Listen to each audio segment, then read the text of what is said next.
नमस्कार, आप देख रहे हैं द हिंद 24 न्यूज और मैं हूं आपके साथ साक्षी निर्वाण। आइए नजर डालते हैं आज की कुछ खास खबरों पर। एसएससी ने 1804 अयोग्य उम्मीदवारों की सूची जारी करते ही हड़कंप मचा दिया। उस सूची में तृणमूल कांग्रेस के कई जनप्रतिनिधियों, नेताओं और मंत्रियों के परिजनों के नाम सामने आए हैं। अयोग्यों की इस सूची में तृणमूल करीबी लोगों की भरमार दिखाई दे रही है। इसी को लेकर बैरकपुर के पूर्व भाजपा सांसद अर्जुन सिंह ने तीखा आरोप लगाते हुए कहा, तृणमूल पार्टी के लोगों को नौकरी बेची गई है।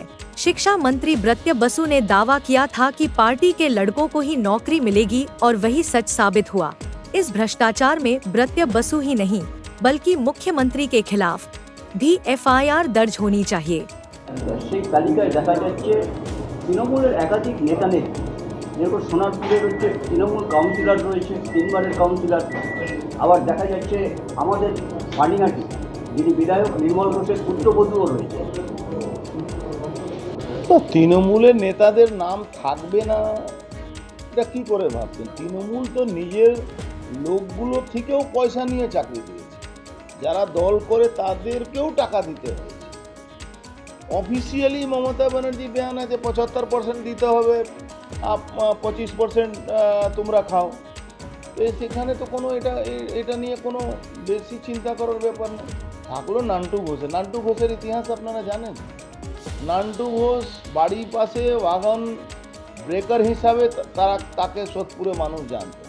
তারপরে কংগ্রেস করতো, কংগ্রেস থেকে ট্রেড ইউনিয়ন করতো, ট্রেড ইউনিয়ন থেকে কীভাবে সব ইন্ডাস্ট্রি ওখানে সোদপুরের মতন, মানে পানিহাটি যাকে বলা যায়, পানিহাটিতে একটাও কারখানা চলে, সবটাই তো বন্ধ হয়ে সব জমি বিক্রি হয়ে গেছে। এবার ওনার ছেলের, ওনার পুত্রবধূ নাকি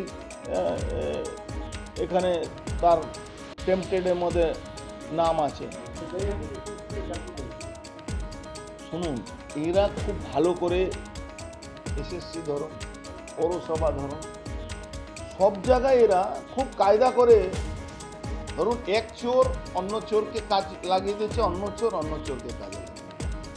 এই যে পার্থ। देखते रहिए द हिंद 24 न्यूज।